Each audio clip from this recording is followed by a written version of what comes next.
자, 오늘은 좀 무거운 주제가 될 수 있는데 그 한국 부동산에 대해서 좀 얘기를 해보려고 해요.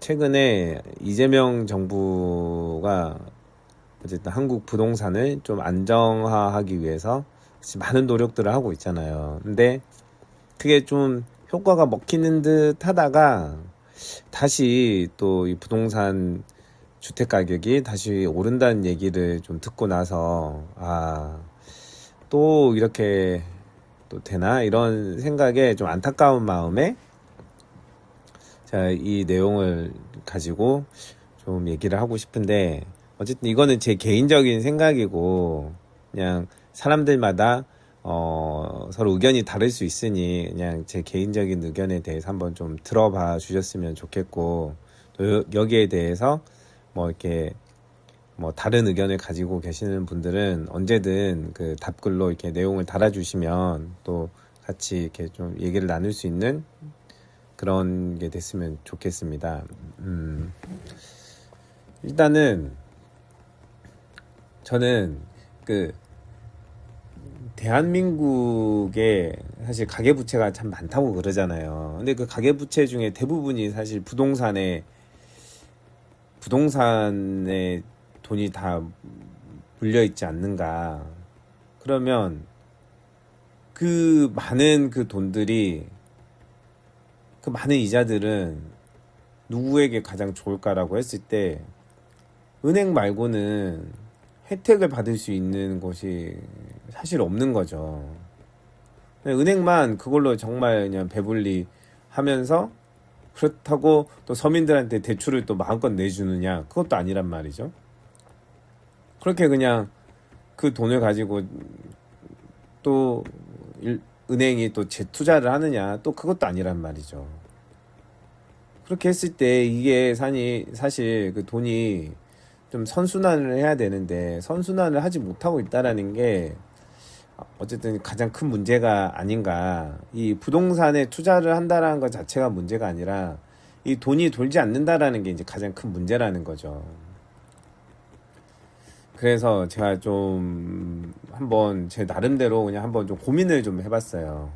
왜 한국 부동산, 특히 주택 부동산은 이렇게 하염없이 가격이 오를까?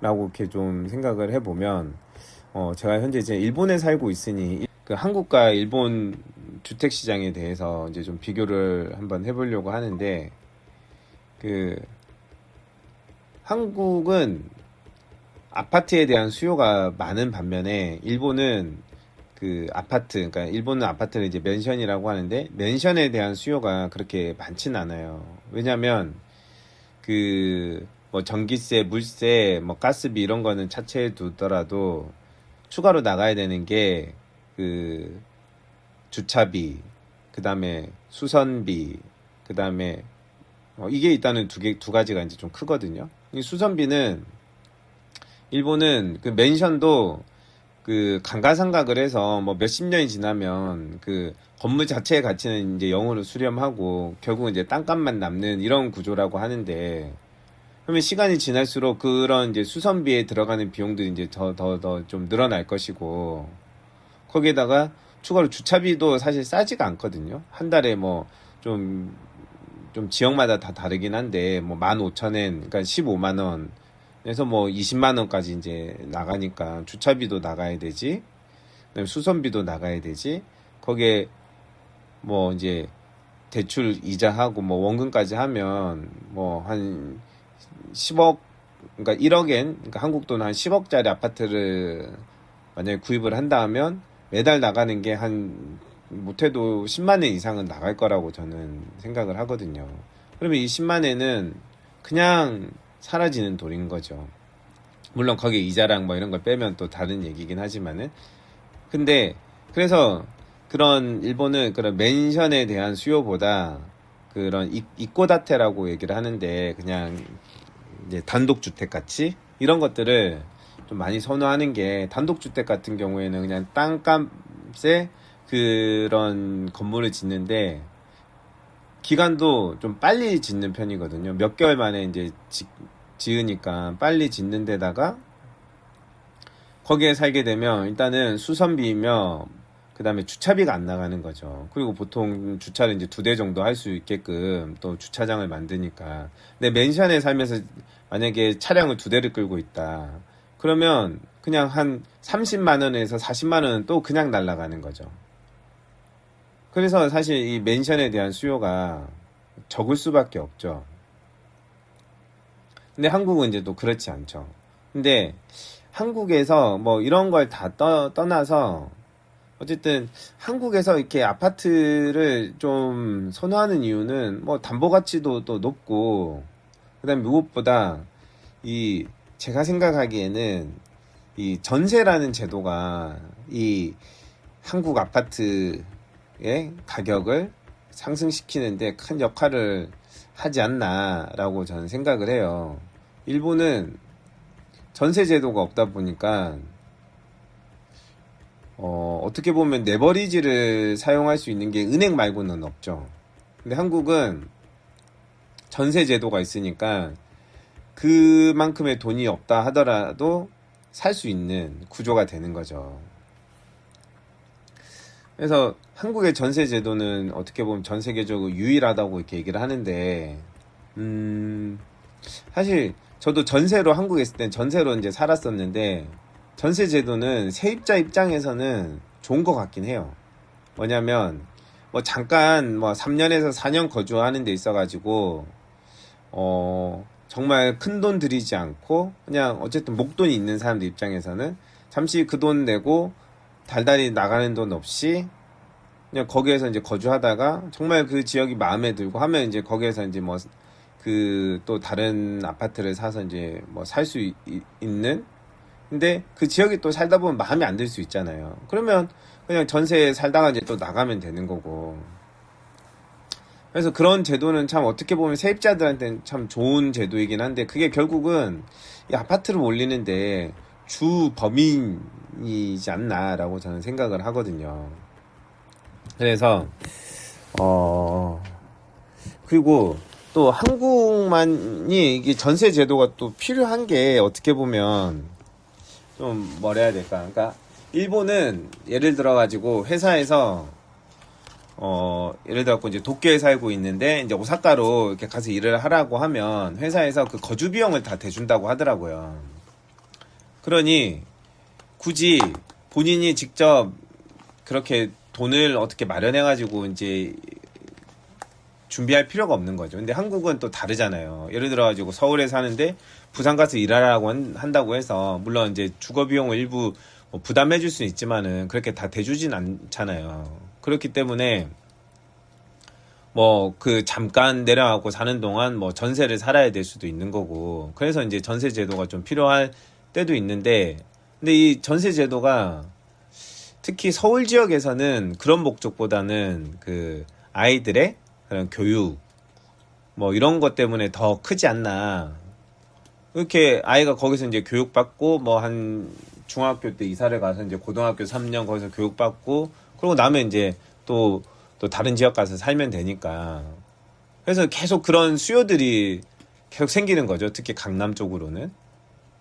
그러니 이 전세 가격은 가면 갈수록 올라가고 전세 수요는 많고 공급은 적고 그래서 어쩔 수 없이 이제 또 올라가게 되고 또 그런 전세 제도에 의해서 이미 이제 깔려 있는 돈들이 아파트 가격을 상승시키는 요인이 되지 않나라고 저는 좀 생각을 하거든요.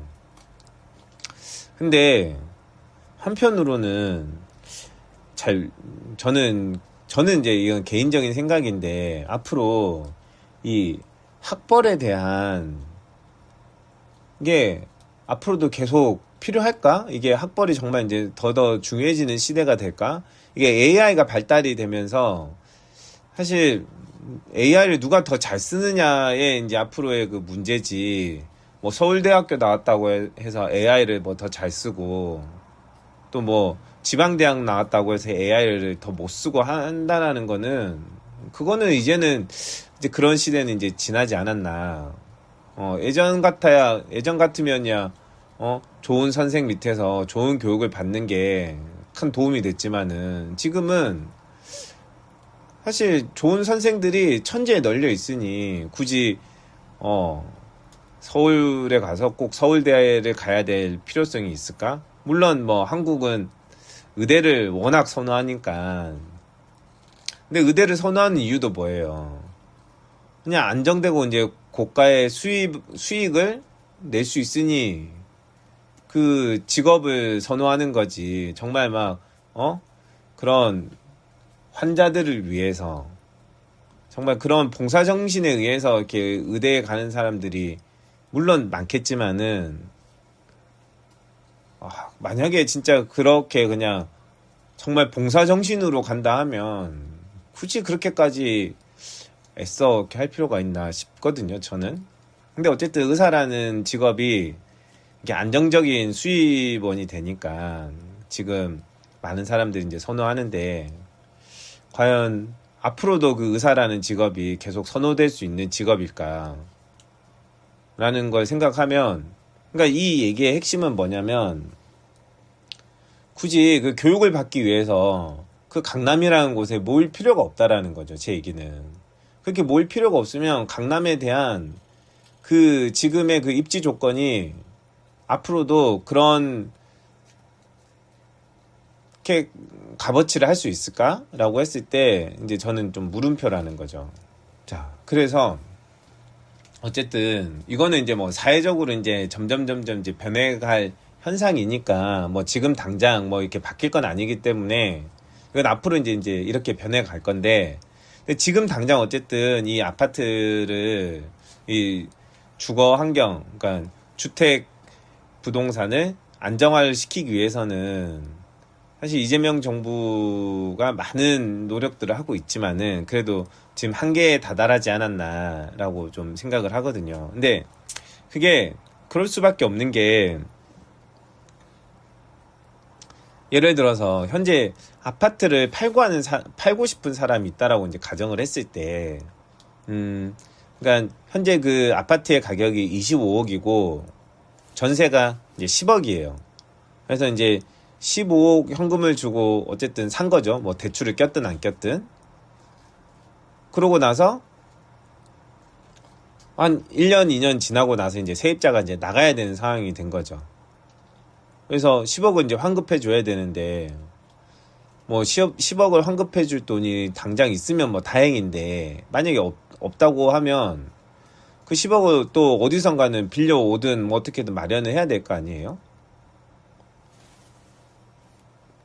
근데 그 돈이 없으면 뭐 팔고 싶어도 당장 뭐 어떻게 할 수가 없는 거죠, 따지고 보면.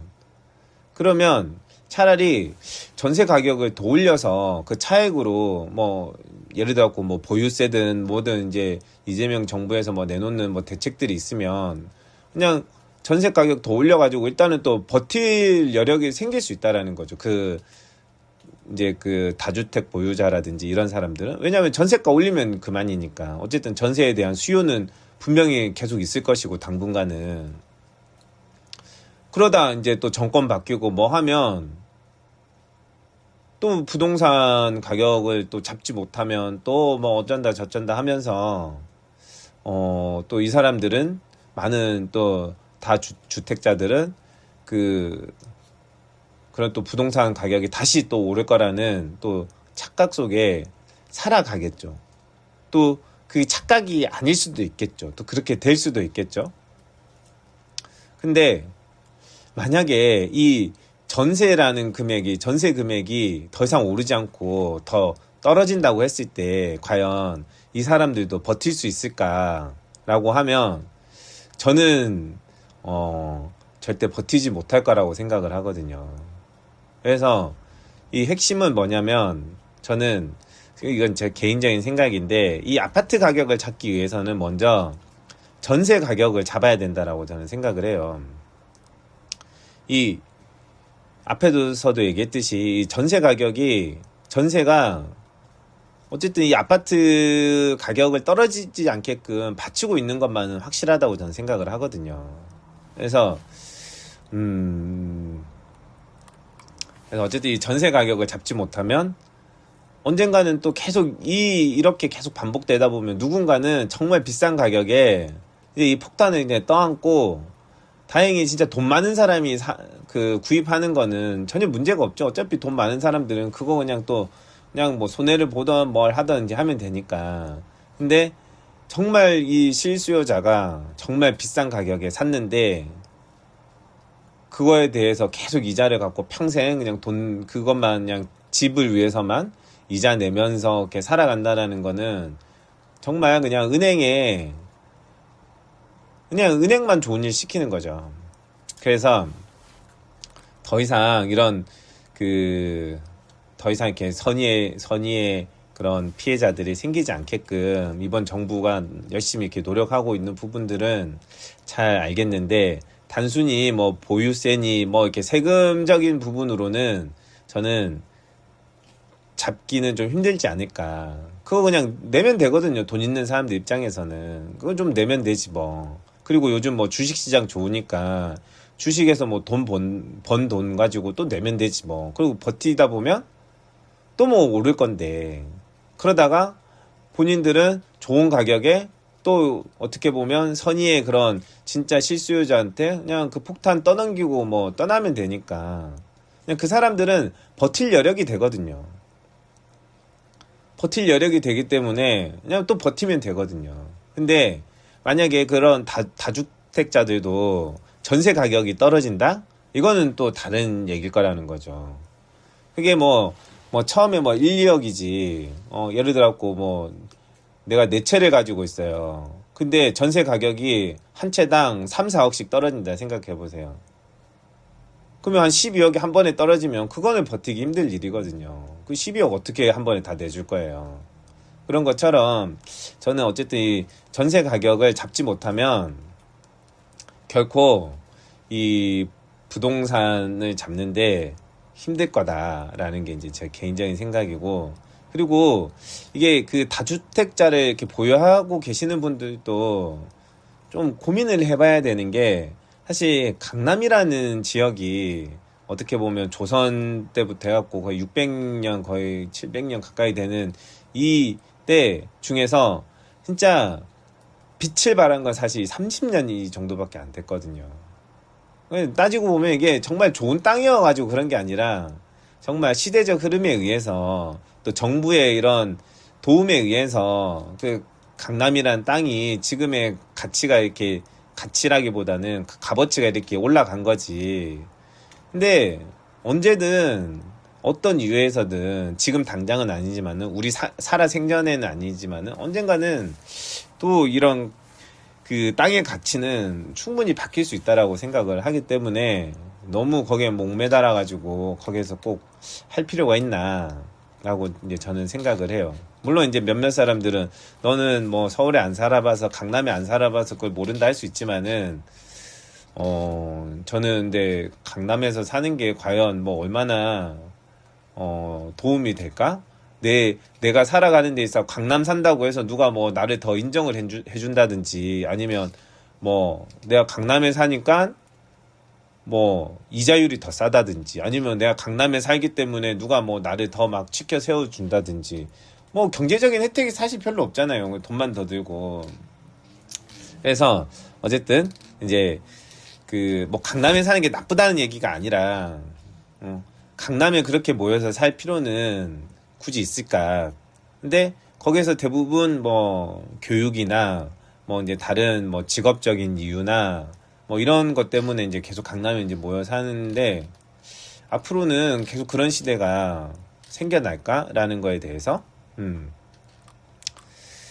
그래서 어쨌든 그러면 그렇게 이제 돈 있는 사람들은 어쨌든 그 돈을 어딘가로 좀 옮겨야 되잖아요. 옮겨야 되는데 막상 이렇게 주식시장을 활성화시킨다 하더라도 사실 주식시장이라는 거는 저는 개인적으로 주식시장을 선호하고 주식은 계속 해야 되고 한다고 생각하지만은, 그래도 워낙 변동성이 큰 시장이고, 그리고 항상 뭐 현금화를 할 수는 있지만은 항상 이렇게 플러스로 돼 있을 때 현금화를 할 수 있지만은 그렇게 안 된 상태에서는 손해를 또 봐야 되는 상황들이 있기 때문에, 그래서 무조건 모든 돈들을 주식시장으로 이렇게 흘러갈 수 있게끔 하는 거는 결코 또 좋은 방법은 되지 못한다. 오히려 그 역풍을 맞을 수 있는 거죠. 오히려 뭐 주가가, 그러니까 왜냐면 한국 경제가 그냥 단순히 한국 그런 내수 시장으로만 이렇게 바라볼 수 있는 게 아니기 때문에 세계적으로 뭐 미국 시장도 있고 뭐 일본 시장도 있고 여러 지금 모든 전 세계 경제가 얽혀 있기 때문에 어디 하나가 뭐가 무너진다면 우리도 영향을 받을 수 있기 때문에 그래서 그에 비하면 부동산이 좀 안정할 수는 있다라는 거죠. 그 부자들 입장에서는.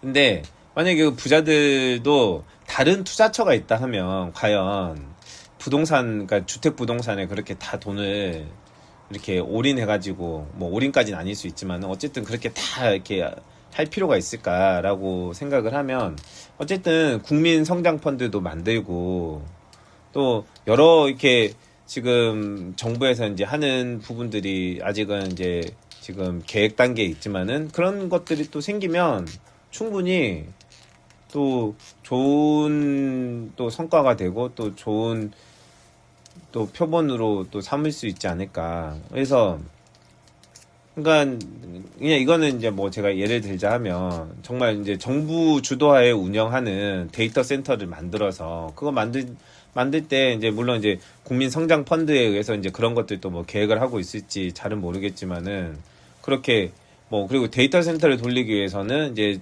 또 전력 설비들이 필요하니 그런 발전소 같은 것들을 또 국민들 돈을 모아가지고 거기 이제 투자를 하면 거기서 또 수익이 나고 그러니까 이런 선순환 구조들이 지금 현재 묶여있는 돈들을 그쪽으로 이렇게 다 흘러 들어갈 수 있게 한다 하면 충분히 주택시장은 또 안정화를 찾고 그 외에도 사실 그 대한민국 그런 국민들이 좀 생각이 조금은 좀 바뀌어야 가능할 것 같은데 사실 일본도 그 이런 학구열 이런 게 뭐 모든 사람들이 다 하진 않긴 한데 또 하는 사람들은 되게 진짜 또 심하게 하는 것 같아요. 근데 그렇다고 해서 그런 학군이 있는 곳에 다 모여 살지는 않거든요. 그리고 또 그런 좋은 중학교, 좋은 고등학교가 위치해 있는 곳은 또 지리적으로 또 좋은 곳이 아니에요. 아니다 보니까 대부분 중고등학생들은 정말 멀리서 정말 좀 다른 지역에서 이렇게 오는 친구들도 있는데 그런 애들은 막 전철도 1시간 이상씩 타고 이렇게 학교에 이제 이렇게 등교하고 하교하는 친구들도 많단 말이에요. 근데 한국은 너무 그 편리한 것만 찾고 가까운 데만 찾다 보니 그 학교 주변으로 또 다 몰리게 되고 또 그 학교 주변에서 이게 어쨌든 한국 사람들은 이 편리하지 않으면 뭔가 이렇게 좀 그 삶을 사는데 좀 힘든가 봐요. 근데 제가 일본에서 이제 살다 보니까 그 한국에서 그 편리함이 좋지만은 그래도 이렇게 또 살다 보니 이 불편함도 적응하면서 좀 살아가져지더라고요. 그래서 그런 좀 불편함을 좀 감수를 한다 하면 굳이 그렇게 막 비싼 지역 가갖고 살 필요도 없고 그리고 뭐 이제 뭐 그러려면 뭐 많은 걸 또 바꿔야겠죠. 뭐 교육제도도 바꿔야 되고 뭐 이제 그런 걸 다 바꿀 수는 없으니 근데 그런 교육제도를 사실 바꾸기 전에 앞으로 이런 교육제도가 살아가는 데 있어가지고 앞으로 이제 우리 이제 아이들이 살아가는 데 있어가지고 정말 필요한 교육제도인가라고 봤을 때 앞으로 정말 AI가 계속 발전되면 발전될수록 학력이라는 거는 좀 무의미해지지 않나.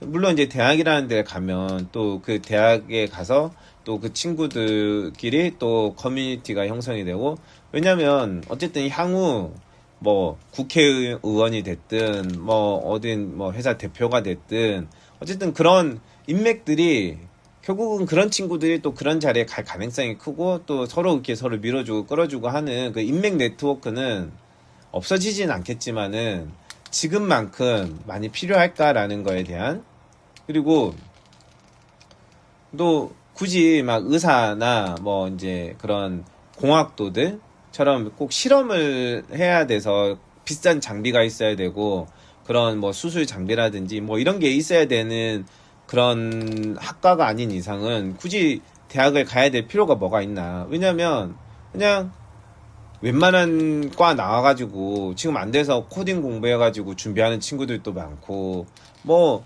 이제는 그 코딩도 사실 좀 무의미해지는 게 AI가 대부분 다 해주기 때문에 어쨌든 AI를 통해서 그걸 어떻게 잘 활용할 수 있는 그 사고를 잘 쓸 수 있는 그런 교육을 받는 게 앞으로 먹고 사는데 더 큰 도움이 되지. 그렇게 뭐 공부하고 그렇게 가갖고 아이들하고 경쟁하고 그런 좁은 세상에서 사는 게 과연 앞으로 성장하는 아이들에게 도움이 될까라고 생각을 했을 때, 저는, 좀 그렇지 않다라고 생각을 하죠. 물론, 제 생각이 이제 틀렸을 수도 있죠. 왜냐면, 엘리트 집안들은 그 엘리트 집안만의 그 성공의 그 유전자적인 스토리가 있기 때문에 그냥 그 방식대로 하면 성공할 확률이 사실은 일반 사람들보다 더 크기 때문에 그거를 놓치고 싶지 않아야 할 거라는 거는 저도 생각은 하는데 굳이 근데 우리가 엘리트 집안 출신이 아니면 굳이 그렇게까지 살 필요가 뭐가 있을까? 그리고 그렇게 엘리트가 된다 한들 뭐 앞으로 살아가는데 얼마나 큰 도움이 될까라고 저는 생각을 해서 그래서 어쨌든 그런 이사나 이런 부분들에 있어가지고 그러니까 이사의 수요가 많지 않으면 전세의 수요도 줄어들 것이고 전세의 수요가 늘지 않으면 전세 가격은 자연스럽게 떨어질 것이고 전세 가격이 떨어지면 자연스럽게 아파트 가격도 떨어지지 않을까라고 하는 게 제 개인적인 생각이어서 그러니까 어쨌든 지금 시대는 변하고 있는데 여전히 그런 부동산 시장에 그렇게 돈을 그냥 갖다 다 박아놓고 은행에다가 이자만 내는 삶을 살 것인지는 한번 여러분들도 잘 고민을 해봐야 되지 않나 이 시점에서 만약에 AI가 이렇게까지 급속도로 앞으로 더 발전할 텐데 그러지 않는다면 또 다른 문제죠. 근데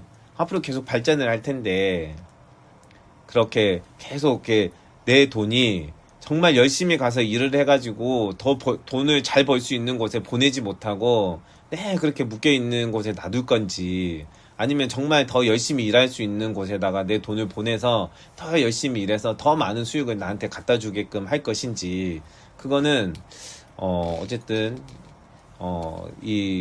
그 돈을 이제 가지고 있는 사람들이 한번 좀 고민해야 될 부분이 아닌가 싶습니다. 그래서 오늘은 어쨌든 좀 무거운 주제이긴 하지만은 어쨌든 이런 부동산에 특히 한국은 주택 부동산에 있어가지고 이런 부분들을 좀 잘 컨트롤하지 못하면 정말 많은 돈들이 이 땅에 이렇게 묶여 있다라는 거는 정말 이 돈들도 스스로 이 벗어나고 싶은데 하는데 그게 갈 곳이 없으니 근데 이런 갈 곳을 어쨌든 정부나 이런 데서 좀 더 많이 만들어준다 하면 좀 더 안정화가 되고 좀 더 살기 좋은 대한민국이 되지 않을까라는 생각에 오늘 제 의견을 이제 좀 정리해서 말씀을 드렸고 그래서 앞으로도 어쨌든 좀 더 안정화가 되고 또 모든 사람들이 좀 더 안정한 삶을 살아갈 수 있길 바라는 마음에 오늘 영상을 제작해 봤습니다. 그래서 어쨌든 제가 오늘 한 얘기들 중에서 물론 그냥 잘못되고 제가 잘못 생각하고 또 너무 좁게 생각하는 부분들도 있을 수는 있겠지만은 그냥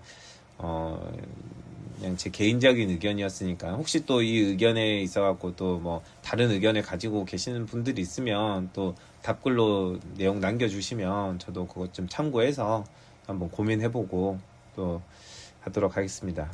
또 다음에 또 다른 영상으로 또 찾아뵙도록 하겠습니다. 감사합니다.